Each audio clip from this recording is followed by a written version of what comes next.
Corona का संकट हर रोज बढ़ रहा है और रोजाना व्यवस्था के नकारेपन की पोल नए तरह से खुल रही है। आज की जो सबसे दर्दनाक खबर है वो महाराष्ट्र के नासिक की है, जहां एक अस्पताल के ऑक्सीजन प्लांट में लीकेज हुआ। एक टैंकर वहां पर ऑक्सीजन देने के लिए आया था, उसमें लीकेज हुआ और अस्पताल में ऑक्सीजन के लिए तड़प तड़प कर 22 मरीजों की मौत हो गई। उद्धव ठाकरे महाराष्ट्र के मुख्यमंत्री ने जांच के आदेश दे दिए हैं, लेकिन सवाल ये कि इस विपदा की घड़ी में क्या जिम्मेदार लोगों पर कोई फर्क नहीं पड़ता। आज हमारे देश भर में मेडिकल ऑक्सीजन की जबरदस्त कमी हो रही है। अस्पताल के बेड से लेकर दवाओं की कमी से हमारा देश जूझ रहा है और इस सब के बीच लॉकडाउन जैसे प्रतिबंधों की मार से भी लोगों की स्थिति पस्त है। तो ऐसे में हमारे देश के लोग जिए तो जिए कैसे, आज हम इसी पर चर्चा करेंगे। हमारे साथ कई राज्यों के स्वास्थ्य मंत्री जुड़ रहे हैं। हम सबसे आपका परिचय करवाएं, उससे पहले देखिए हमारी ये रिपोर्ट।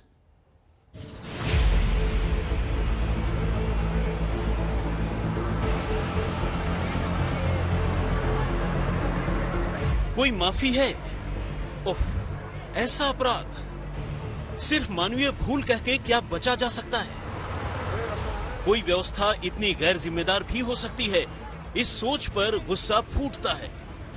अस्पताल के बाहर प्लांट में ऑक्सीजन लीक हो और अस्पताल के भीतर ऑक्सीजन के लिए तड़प तड़प के मरीज जान गंवा बैठे। नासिक के जाकिर हुसैन अस्पताल में ये जो कुछ हुआ है, कोरोना के संकट काल में शायद इससे बड़ा दूसरा अपराध न हो।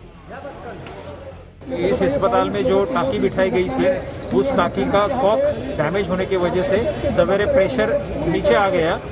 इस वजह से इन्वेजिव वेंटिलेटर पे जितने भी लोग थे उनको ऑक्सीजन टाइम पे मिला नहीं। 22 लोगों की मौत हो चुकी है। नासिक के अस्पताल में ऑक्सीजन लीकेज और फिर मरीजों के लिए ऑक्सीजन सप्लाई में कमी ने 22 जिंदगियां छीन ली। लेकिन राजनीति इस बात पर हो रही है कि जिम्मेदार कौन है।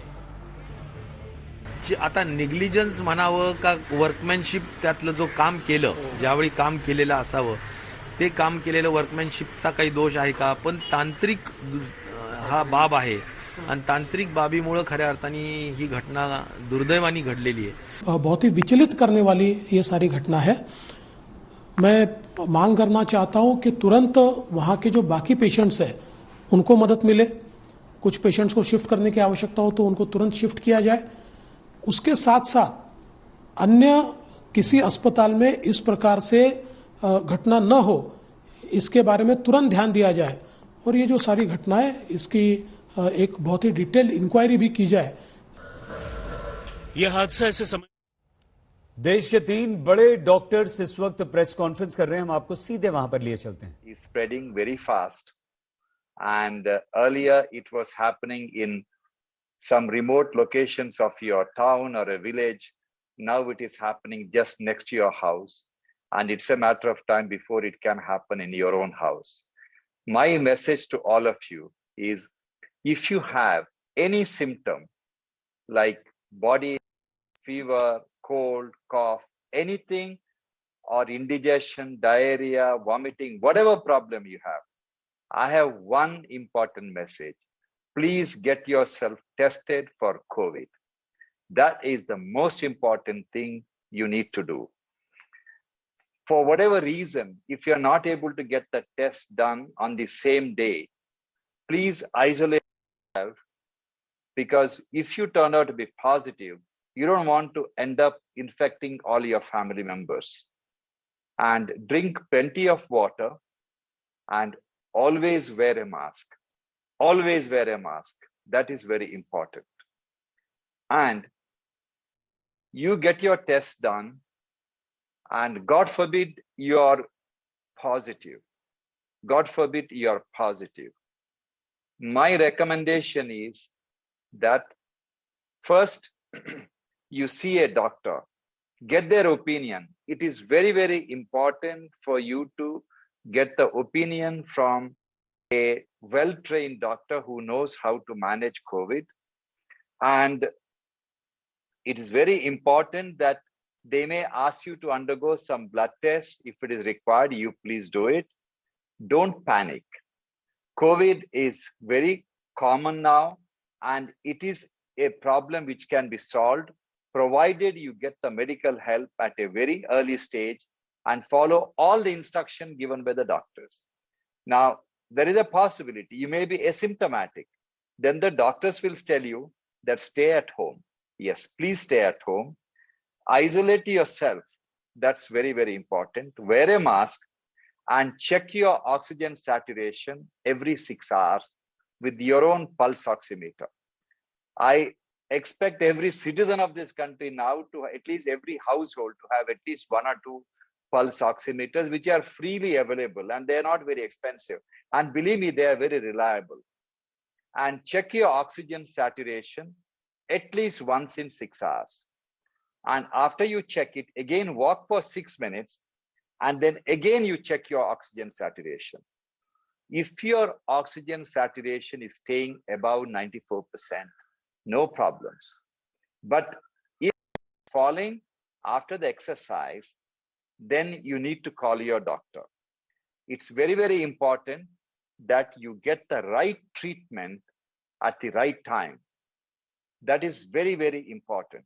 So before I end my talk, I just want to let you know that it doesn't matter whether you're 100% certain that the fever or a body ache, what you have is not due to COVID.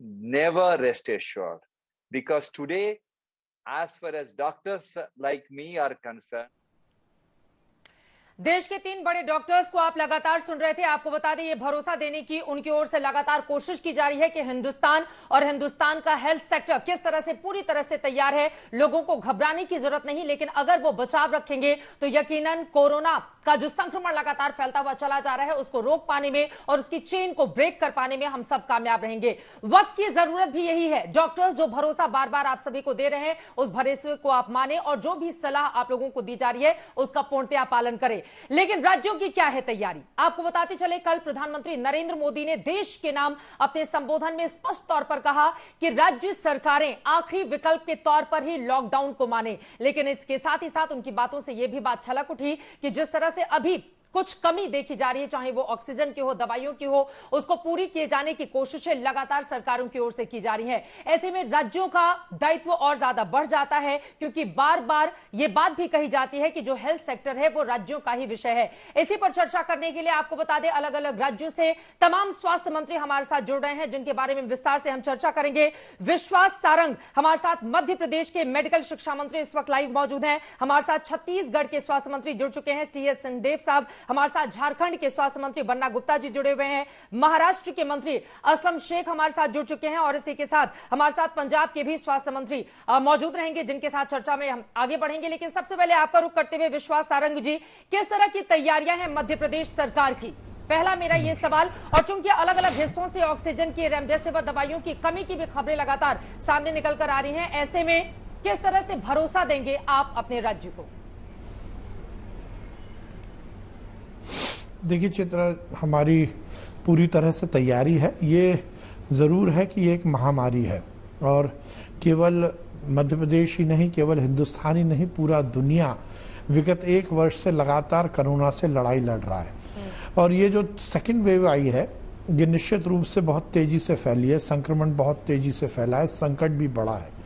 पर हमारी सरकार हर स्तर पर काम कर रही है। देखिए, इस पूरी कोरोना की लड़ाई लड़ने के 2 आयाम हैं। सबसे पहला तो हमें संक्रमण की चेन को ब्रेक करना है और उसके लिए जरूरी है कि लोगों में जन जागरण हो, लोग सोशल डिस्टेंसिंग का पालन करें, मास्क लगाएं और उसी के साथ साथ बिना बात के भीड़ इकट्ठी ना हो। तो उसके लिए मध्य प्रदेश में हमने कोरोना कर्फ्यू अलग अलग शहरों में लगाया है।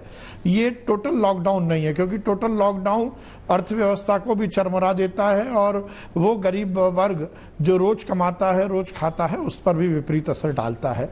तो हमने टोटल लॉकडाउन तो नहीं किया, पर यह बहुत ज़रूरी था। जिस प्रकार से संक्रमण बहुत तेज़ी से बढ़ रहा है, उसको रोकने के लिए हमने कोरोना कर्फ्यू, जो कि जनता कर्फ्यू के रूप में है, जनता की मांग पर, उस शहर की क्राइसिस मैनेजमेंट ग्रुप की मांग पर और वहाँ के व्यवसायी संगठनों की मांग पर हमने कोरोना कर्फ्यू लगाया है। ये तो हमारा काम है संक्रमण को रोकने का। और दूसरा हमारा बहुत महत्वपूर्ण पक्ष है कि यदि कोई संक्रमित हो गया तो उसे हम व्यवस्थित रूप से इलाज दे सकें, और उसके लिए जहां एक और बेड की संख्या बढ़ाने की बात है, उसकी हमने पूरी व्यवस्था की है। ऑक्सीजन आज की तारीख में एक बड़ी चुनौती है, उसकी मॉनिटरिंग करना, ऑक्सीजन उपलब्ध हो सके, ऑक्सीजन की सुचारू व्यवस्था हो सके और सभी दवाइयों की व्यवस्था उचित हो सके, लोगों को उचित इलाज मिल सके, ये सब व्यवस्था हमने मध्य प्रदेश में की है। निश्चित रूप से चुनौती बड़ी है, संकट बड़ा है, पर मैं विश्वास दिलाता हूं कि मध्य प्रदेश सरकार हमारे मुख्यमंत्री जी के नेतृत्व में दिन और रात मेहनत कर हम इस समस्या के हल के लिए लगे हैं। और एक बात और चित्रा मैं कहना चाहता हूं, इस बड़ी लड़ाई में सबसे बड़ा अस्त्र ये दिला रहे हैं कि पूरी तरह से राज्य सरकार की तैयारी है। 30 अप्रैल तक आप लोगों की ओर से ये जो कोरोना कर्फ्यू है, जिसको आप लॉकडाउन नहीं कहना चाहते हैं, आपका ये कहना है कि संक्रमण की चेन को ब्रेक करने के लिए बहुत जरूरी हो गया था। ऐसे में अब अगला सवाल, चूंकि भोपाल, इंदौर, शहडोल अलग अलग हिस्सों से मध्य प्रदेश के लगातार हैरान और परेशान करने वाली खबरें सामने आ रही हैं। ऐसे में मेरा सवाल आपसे यह है, कल प्रधानमंत्री की ओर से कहा गया कि दरअसल लॉकडाउन को लेकर राज्य सरकार तभी विचार करे जब वो आखिरी विकल्प के तौर पर सामने आए। इसको लेकर आप लोगों की क्या तैयारी है? आप क्या भरोसा देंगे कि फिलहाल लॉकडाउन का कोई इरादा नहीं है? और क्या इसके साथ ही आपकी सरकार ने, सर संक्षेप में मैं जानना चाहूंगी, इस तरह की भी कोई व्यवस्था की है कि कोरोना का टेस्ट कराने के लिए अगर कोई भी जाता है अस्पताल तक तो तुरंत उसको कोरोना की किट भी उपलब्ध करा दी जाए? इस तरह की भी कोई व्यवस्था की गई है? देखिए, दोनों बातें आपने जो कही, हम निश्चित रूप से, मैं पहले भी कह चुका हूं कि टोटल लॉकडाउन का हमारे प्रदेश में हमने कोई विचार नहीं किया है। कोरोना कर्फ्यू के माध्यम से हम चेन को ब्रेक करने का प्रयास कर रहे हैं और बहुत शहरों में इसका हमें बहुत अच्छा रिजल्ट मिला है। मैं बताना चाहता हूं छिंदवाड़ा में, क्योंकि छिंदवाड़ा महाराष्ट्र से जुड़ा हुआ है और महाराष्ट्र में बहुत तेजी से संक्रमण बढ़ा था, तो हमने आज से 1.5 से 2 महीने पहले ही छिंदवाड़ा में ऐसी पाबंदियां लगाई थी और उसका आज रिजल्ट है कि छिंदवाड़ा की पॉजिटिविटी या केस आना बहुत कम हो गए। बुरहानपुर भी हमारा ऐसा ही जिला है जो महाराष्ट्र से जुड़ा था, वहां हमने सख्ती की, कोरोना कर्फ्यू लगाया। आज उसका रिजल्ट है कि बुरहानपुर में हम उस चेन को ब्रेक करने में सफल रहे। तो निश्चित रूप से हम 30 अप्रैल तक इसको लागू किए हैं। टोटल लॉकडाउन करने का हमारा कोई इरादा नहीं है, पर हम कोरोना कर्फ्यू के माध्यम से निश्चित रूप से चेन को ब्रेक करेंगे। दूसरा, जैसा आपने कहा कि हम कोरोना, हमने दो तरह की व्यवस्थाएं चित्रा मध्य प्रदेश में की हैं। एक तो वो लोग जो कि फीवर क्लिनिक में आते हैं या अस्पताल में आते हैं और अपना टेस्ट कराते हैं, और टेस्ट कराने की रिपोर्ट के पहले ही हम उन्हें जो बेसिक मेडिकेशन है उसका हम एक किट देते हैं, जिसके माध्यम से ये सुनिश्चित किया जाता है कि जब तक टेस्टिंग का रिजल्ट आता है उससे पहले वो उस बेसिक मेडिकेशन को शुरू करे।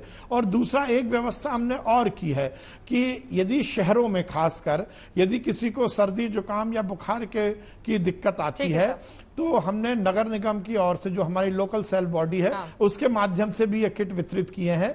वो किट्स लेना, दवाइयां लेना शुरू करे जिसमें इसकी जो सीरियसनेस है या इसकी गंभीरता हम पकड़ पाए और कोरोना उतना ज्यादा इफेक्टिव ना रहे, ये व्यवस्था हमने मध्य प्रदेश में की है। ठीक है सर, आप अपनी बात को और आगे बढ़ाएगा, क्योंकि ऑक्सीजन की भी भारी किल्लत की खबरें अलग अलग हिस्सों से सामने आई हैं। इस पर मैं आपसे सवाल पूछूंगी, क्योंकि भरोसा दिया जाना आप लोगों की ओर से बहुत जरूरी है और ये बताना भी कि राज्य सरकारों की वास्तव में कितनी तैयारी है। अब मैं सीधे आपका रुख करते हुए, असलम शेख साहब, आप महाराष्ट्र सरकार में मंत्री हैं, लगातार आपकी सरकार की ओर से भरोसा तो दिया जा रहा है, लेकिन चाहे वो मुंबई ले लें या महाराष्ट्र के अलग अलग हिस्से ले लें, वहां से परेशान करने वाली खबरें सामने आ रही हैं। असलम शेख तक शायद हमारी आवाज नहीं पहुंच पा रही है, उनके पास मैं चलूंगी, लेकिन अब सीधे छत्तीसगढ़ स्वास्थ्य मंत्री टी.एस. सिंहदेव साहब हमारे साथ जुड़े हुए हैं। सिंहदेव साहब, अब मैं आपका रुख करते हुए, चूंकि जब से केंद्र सरकार की ओर से यह फैसला लिया गया कि 18+ उम्र के लोगों को 1 मई से वैक्सीनेशन दी जाएगी, लगातार इस पूरी की पूरी प्रक्रिया को लेकर आप सवाल खड़े कर रहे हैं। इसके पीछे की वजह क्या है और मौजूदा वक्त में छत्तीसगढ़ इस वक्त कहां पर खड़ा हुआ है कोरोना से लड़ने के लिए? किस तरह से भरोसा देंगे अपने राज्य के लोगों को आप? चित्रा जी नमस्कार। जहां तक आपने वैक्सीनेशन की नई नीति के बारे में या पॉलिसी के बारे में पूछा, 18 साल की आयु के ऊपर के सभी नागरिकों को लगे, इसमें कोई दो राय हो ही नहीं सकती। हमारे भी लीडर्स, हमारे स्टेट के लीडर्स, नेशनल लीडर्स, हम लोग सब इसी बात की पहल कर रहे थे। 1 मई से इसका अनाउंसमेंट हुआ है, उसकी कोई चर्चा का विषय नहीं है। चर्चा का विषय ये है कि वैक्सीनेशन के लिए केंद्र सरकार ने अब वो भार राज्यों के ऊपर छोड़ दिया है कि आप राज्य अपने तरह से टेंडर करिए या परचेज करिए और अपनी आपूर्ति करिए। इसमें स्थिति ये बनेगी जो हम रेमडेसिविर में देख रहे हैं कि जो चीज शॉर्ट सप्लाई में रहती है जिस राज्य में उसकी मैन्युफैक्चरिंग हो रही है उस राज्य के अधिकारी वहां पर फैक्ट्री के सामने बैठ जाते हैं और सप्लाई नहीं होने दे रहे। इसके लिए मैंने कल माननीय डॉक्टर हर्षवर्धन जी से भी बात की, आज माननीय सदानंद गौड़ा जी से भी बात की और सकारात्मक सहयोग उनका मिला और उनने कहा कि नहीं, जहां तक रेमडेसिविर का है हम व्यवस्था बना रहे हैं और हम उम्मीद करेंगे कि वैक्सीनेशन के लिए भी इसी प्रकार की व्यवस्था बनेगी कि राज्यों को अनुपातिक तौर पे सबको फैक्ट्री से अपने सामान को अपने राज्य तक ले जाने की अनुमति मिले। हमारे मुख्यमंत्री जी ने पहले भी इस बात को कह दिया था कि ये केंद्र सरकार की जिम्मेदारी होनी चाहिए कि वो निःशुल्क वैक्सीनेशन देश के नागरिकों का कराए, लेकिन अगर केंद्र सरकार पीछे हटेगी और वो कहेगी कि नहीं हम 45 साल के ऊपर का ही करेंगे, 45 साल से नीचे के नागरिकों का हम नहीं करेंगे, तो राज्य सरकार हमारे मुख्यमंत्री जी ने कहा है कि तैयार रहेगी और भले ही 1000 करोड़ के आसपास का खर्चा आएगा, केंद्र सरकार अगर आगे नहीं आएगी तो राज्य की सरकार पीछे नहीं हटेगी। ठीक है, ये महत्वपूर्ण बातें आपकी ओर से कही गई, लेकिन एक और बात है जी सर, तैयारी के बारे में बन्ना गुप्ता जी मैं फौरन आपके पास आऊंगी। तैयारी को लेकर छत्तीसगढ़ में क्या ऑक्सीजन की सप्लाई पूरी है? लोगों को आप आश्वस्त करेंगे कि रेमडेसिविर या दूसरे अन्य जो दवाइयां हैं जो मार्केट में इस वक्त उपलब्ध नहीं है, उसको लेकर क्या आप लोगों की तैयारी है? उसकी कमी की भरपाई किस तरह से की जा रही है? इसके बारे में जरा जल्दी से रोशनी डालिए, उसके बाद मैं फौरन झारखंड आपके पास आऊंगी। बन्ना जी, कोई हमने टेंडर कर लिया था, एक कंपनी को टेंडर मिल भी गया है, हमने परचेसिंग ऑर्डर दे दिया है, वो कंपनी आगे पीछे कर रही है अभी भी सप्लाई के बारे में। हर तरीके से हमारे अधिकारी उनके डायरेक्टर्स, मैनेजिंग डायरेक्टर से संपर्क में है कि आप जो कमिटमेंट आपका था कि आप इस हफ्ते से इतनी दवाई उपलब्ध कराएंगे, प्लीज उसको फुलफिल करिए। तो ये प्रक्रिया जारी है, वो सप्लाई आ जाती है तो रेमडेसिविर का दबाव ये कम हो जाएगा। ऑक्सीजन प्रोडक्शन में हमारा स्टेट सरप्लस है, दूसरे राज्यों को यहां से जाता है लिक्विड ऑक्सीजन भी, और ऑक्सीजन जनरेटिंग प्लांट्स भी हमने लगाए थे और केंद्र सरकार से भी मांगे हैं और हमने भी मंजूर किए हैं।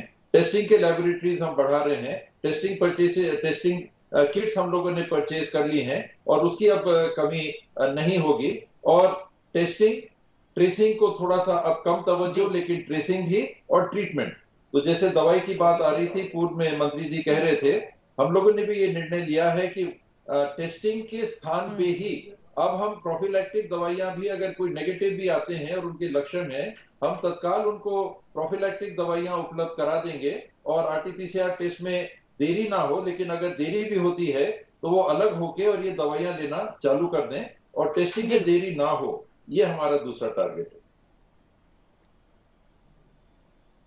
सर, ये महत्वपूर्ण जानकारी आपने दी। सारंग साहब मैं आपके पास आऊंगी, लेकिन संदेश साहब एक छोटी सी जानकारी मैं आपसे और चाहूंगी।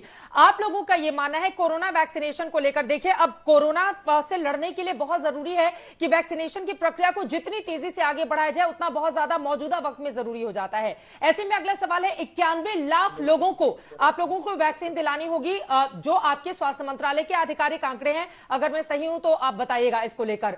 इसके साथ ही आप ये भी चाहते हैं कि कोरोना वैक्सीन को फ्री किए जाने को लेकर जो फंड है वो केंद्र सरकार आप लोगों को मुहैया कराए, लेकिन यूपी सरकार की ओर से तो खुद से निर्णय ले लिया गया है। उसका ये कहना है कि पूरे उत्तर प्रदेश में जो सबसे बड़ा राज्य है देश का, उसने कहा है कि हम फ्री वैक्सीन देंगे। छत्तीसगढ़ इसको लेकर तैयार क्यों नहीं दिखता? मैंने आपको पहले ही बताया, शायद मैं स्पष्ट तौर पे नहीं कह सका, कि हमारे मुख्यमंत्री जी ने तो बजट सेशन में ही कह दिया था कि अगर केंद्र सरकार नहीं उपलब्ध कराएगी, उस समय भी संशय था, तो राज्य की सरकार कराएगी। तो ये तो उन्हें घोषणा कर ही दी थी। आज ही मेरी उनसे बात हुई और माननीय मुख्यमंत्री जी ने स्पष्ट तौर पे कहा कि नहीं हम करेंगे। उसी के लिए मैंने 1000 करोड़ की बात कही थी, हम अपने तरफ से परचेस ऑर्डर प्लेस करेंगे। जैसे ही मुख्यमंत्री जी की औपचारिक सहमति आ जाती है, हम पत्र भी उनको भेज दे रहे हैं और 1 करोड़ 20 लाख की करीब आबादी होगी, 40% आबादी 3 करोड़ में, तो 1 करोड़ 20 लाख की आबादी होगी 45 साल से नीचे की।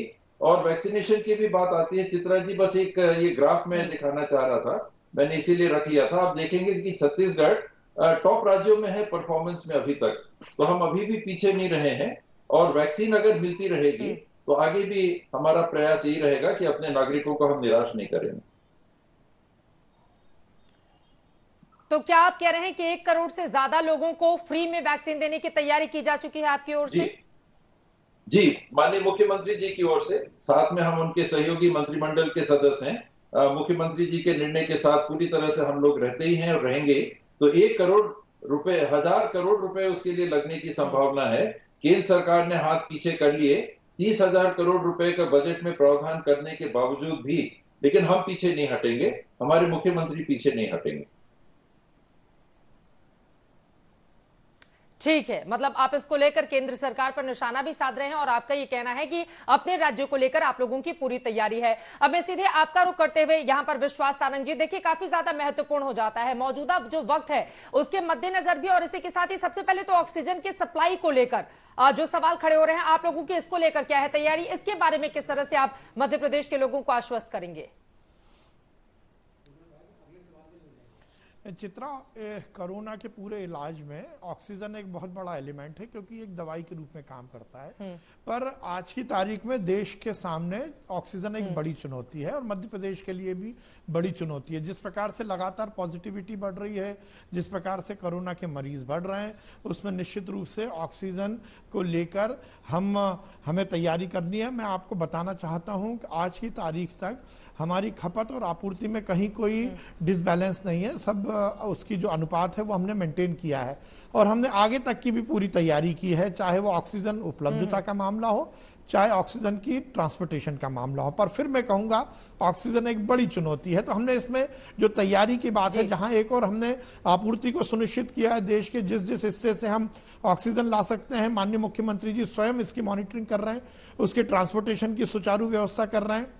हमने ऑक्सीजन के टैंकर को एम्बुलेंस का दर्जा दिया है और ये सुनिश्चित किया है कि उसको हम ग्रीन कॉरिडोर बनाकर हम उसके टैंकर को लेके आते हैं, हम उसकी पायलटिंग करते हैं, जिससे वो समयबद्ध तरीके से डॉक्टर्स तक, हॉस्पिटल तक पहुंच सके।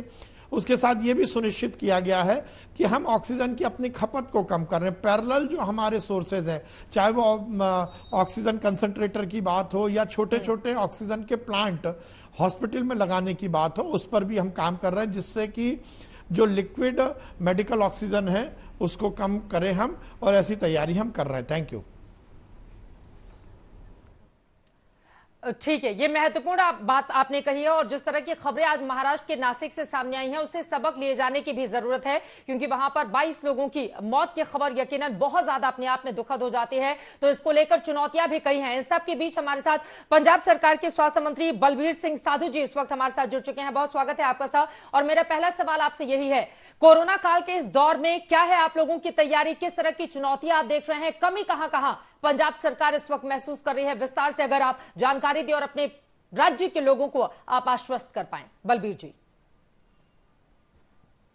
ऐसे मैडम कि हमारे जो कोरोना का काफी प्रकोप है वहां पंजाब में भी है, और जो जुगस स्ट्रेन आने के बाद काफी हमारे इसमें इजाफा भी हुआ है और काफी हमारी डेथ्स भी हुई हैं। ऐसी बात नहीं कि हम इस चीज से डरते नहीं, कि अब सच बोलना ठीक है कि जो कोमोर्बिडिटी है उसके कारण हमारे पंजाब में डेथ भी ज्यादा हुई है।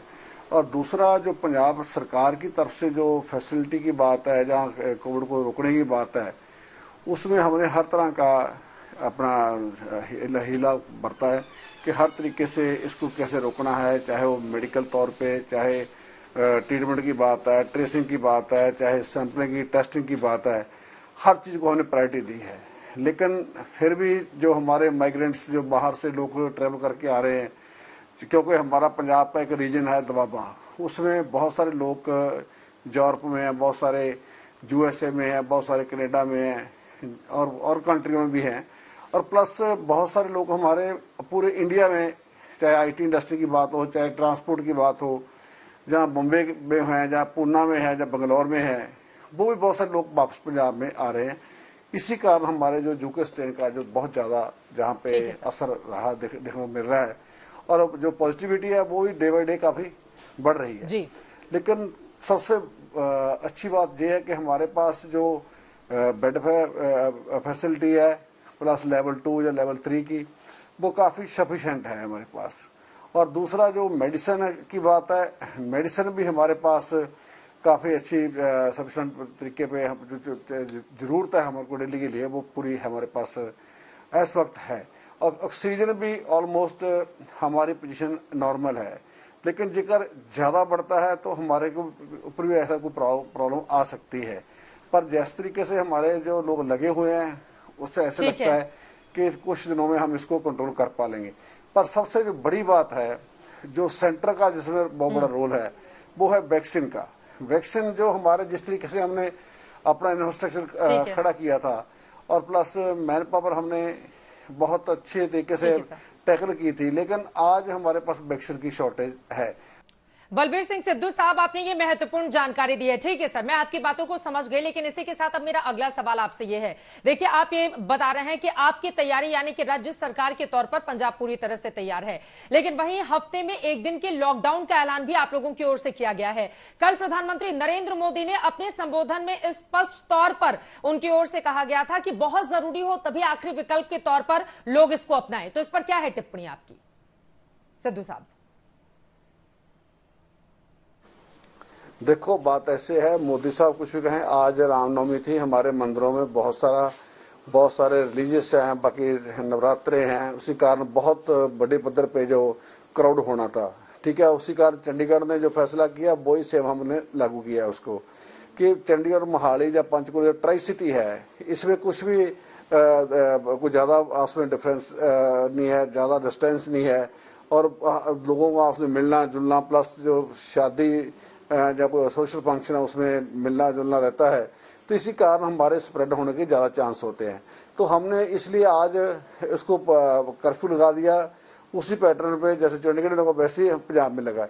लेकिन जो वीकेंड की बात है उसमें क्या है कि वीकेंड पे पंजाब में हमने सिर्फ एक दिन का कर्फ्यू जो है, उससे क्या है कि हमारे जो पंजाब का कल्चर है, जहाँ कोई शादी करते हैं उसमें 400-500 लोग, जहाँ कोई इवन कोई दुख का समय है उसमें बहुत सारे लोग शामिल होते हैं। उसके लिए हमारे को थोड़ा करना पड़ा कि लोगों को कैसे बचाना है, एहतियात कैसे बरतना है, उसी कारण जो हमें को लॉकडाउन की जरूरत पड़ी है।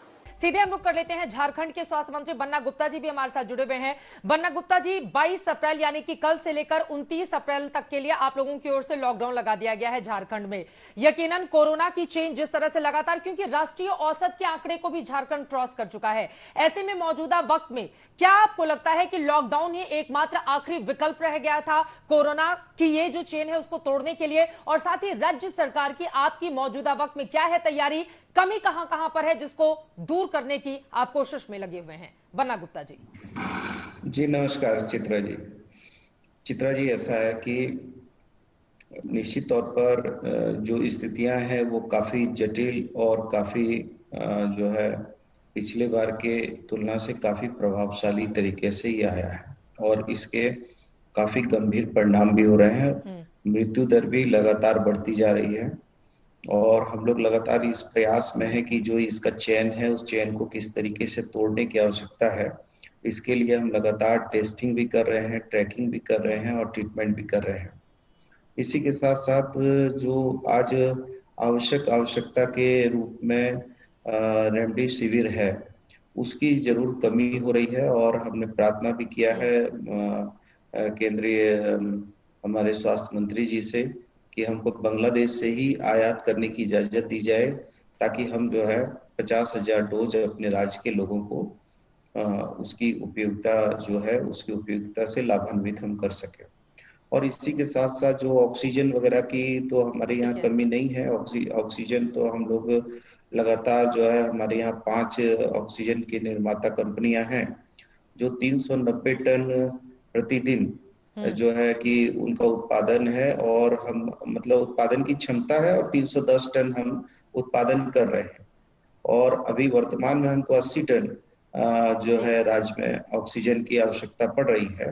तो ऑक्सीजन तो हमारे पास पर्याप्त है लेकिन उसके सिलेंडर वगैरह जो है उसकी कमी जरूर आ रही है। लेकिन हम लोगों ने सीमित संसाधनों में भी अपनी सारी व्यवस्थाओं को चाक चौबंद करने का पूरा प्रयास किया है। लेकिन ये लॉकडाउन अति आवश्यक इसलिए प्रतीत हुआ है क्योंकि ये एक चेन को तोड़ने के लिए ये नितांत आवश्यक है। इसके लिए हम लोगों ने पूर्व में भी कई तरह से तैयारियां की थी, जैसे शाम को 8 बजे के बाद जो है सारी जितनी व्यावसायिक प्रतिष्ठान है वो बंद रहेंगे, 5 लोगों से ज्यादा कहीं भी अनावश्यक रूप से जमावड़ा नहीं करेंगे। तो लगातार प्रयास चल रहा है और हम अपनी टेस्टिंग को भी बढ़ा रहे हैं।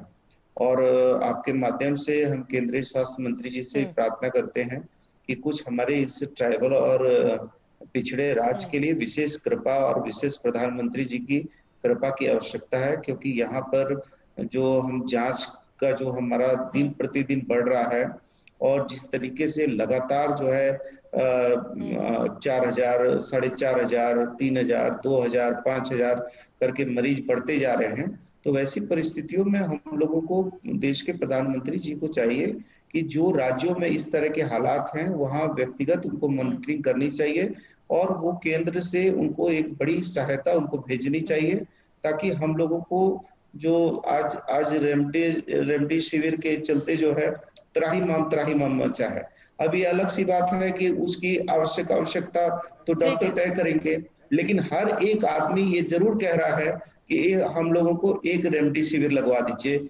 हमारा 6 का कोर्स करवा दीजिए। तो हम ये जरूर प्रार्थना करना चाहते हैं कि कहीं ना कहीं आज जरूरत है कि लॉकडाउन की भी जरूरत है, टेस्टिंग की भी जरूरत है, ट्रैकिंग की भी जरूरत है, ट्रीटमेंट की भी जरूरत है, और केंद्र सरकार को राज्य सरकार के साथ समन्वय स्थापित करके हमको जो है एकदम अलग थलग छोड़ने की आवश्यकता नहीं है।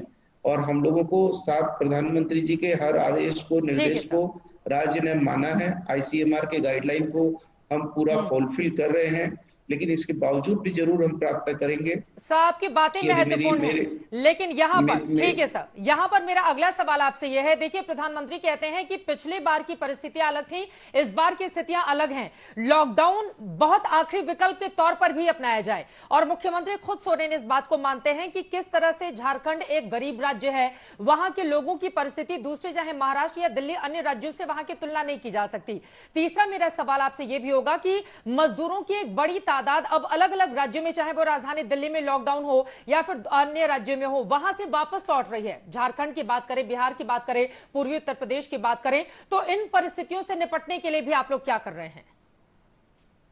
नहीं, देखिए निश्चित तौर पर प्रधानमंत्री जी के पास पता नहीं किस वो मानक से, किस नापतोल से वो नापते हैं कि कहाँ आवश्यकता है लॉकडाउन की और कहाँ आवश्यकता नहीं है लॉकडाउन की, और क्यों अंतिम विकल्प के रूप में लॉकडाउन रखा जाए और क्यों लॉकडाउन नहीं किया जाए और क्यों किया जाए। वो उनके राजनीतिक तर्क हो सकते हैं, उनकी अलग चीजें हो सकती हैं, लेकिन चूंकि मैं बहुत बेबाक बोलता हूँ और सही बोलने पर विश्वास करता हूँ, तो ये लॉकडाउन तो देखिए अब चूंकि पहले जो जिस तरीके से ये बीमारी आई थी कोविड-19, आपने देखा होगा उसमें देश की भी मृत्यु दर जिस तरीके से अभी मृत्यु दर बढ़ रही है और जिस तरीके से लोगों को परेशानी हो रही है, ये स्थितियां पिछली बार नहीं थी। और पिछली बार जब नहीं थी तब प्रधानमंत्री जी ने लॉकडाउन लगाना जरूरी है और तरह तरह के नारे भी दे दिए थे, थाली भी बजवा दी थी, ताली भी बजवा दी थी।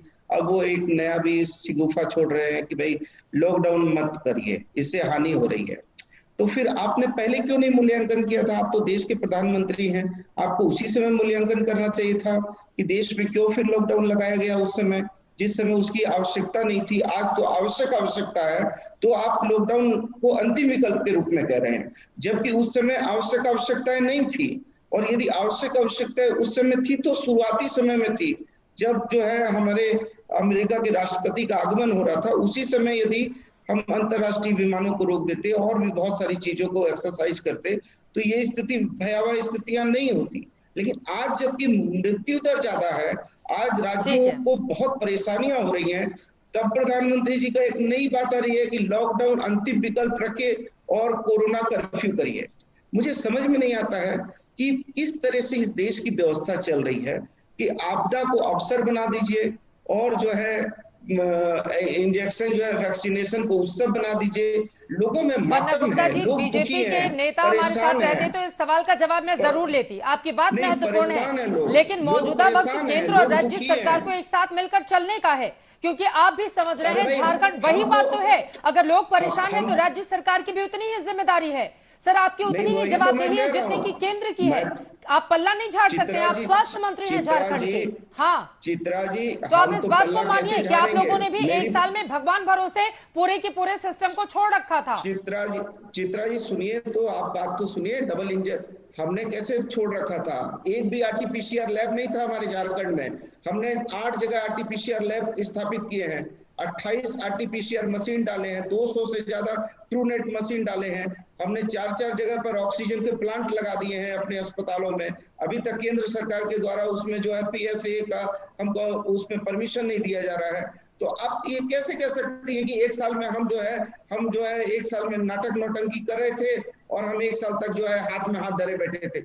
हमने तो प्रत्येक दिन वर्क किया है, प्रत्येक दिन वर्कआउट किया है और हम भाग नहीं रहे हैं और हम भागने वाले नहीं है। हम हमारे माननीय मुख्यमंत्री जी के सर, आपकी इतनी अच्छी मीठी बातें हैं ना, मतलब आपकी बातों से लग रहा है कि कहीं कोई दिक्कत ही नहीं थी, और अगर कहीं कोई दिक्कत ही नहीं थी तो हालात इतने खराब होते हुए झारखंड की क्यों चले गए? और ये सिर्फ बात एक राज्य की नहीं है सर, मेरा सवाल सिर्फ एक राज्य झारखंड या किसी एक से नहीं है, मेरा सवाल हर एक उस राज्य से है जहां की जनता इस वक्त त्राहिमाम की स्थिति में है। आप लोगों को अंदाजा नहीं है कि लोग किस तरह से हॉस्पिटल में जाकर लंबी लाइनें लगा रहे हैं, कतारें लगा रहे हैं, उनको हॉस्पिटल में बेड तक मुहैया नहीं हो पा रही है, उनको दवाइयां नहीं मिल रही है, ऑक्सीजन का सिलेंडर लोगों के लिए उपलब्ध नहीं है। और यकीनन अगर बीते 1 सालों में हमारी तैयारी रहती तो आज हालात इतने ज्यादा दुखद और दुर्भाग्यपूर्ण नहीं हुए रहते। ये सवाल सिर्फ एक राज्य का नहीं, ये हर एक राज्य से सवाल है। कोरोना से देश में त्राहिमाम की स्थिति है। ऐसे में हमने सवाल पूछा था जनता से कि क्या कोरोना के इस संकट के दौर में भी केंद्र और राज्यों के बीच तालमेल नहीं है। इस पर जो जवाब सामने आए हैं वो हम आपको दिखा रहे हैं। 65% लोगों ने हां में जवाब दिया है, जबकि 35% लोगों ने नहीं में जवाब दिया है। बहुत ज्यादा जरूरी हो जाता है कि मुश्किल के इस दौर में राज्य और केंद्र सरकारें कदम से कदम मिलाकर टीम इंडिया की तरह काम करें ताकि इस घड़ी से हम निकल सके।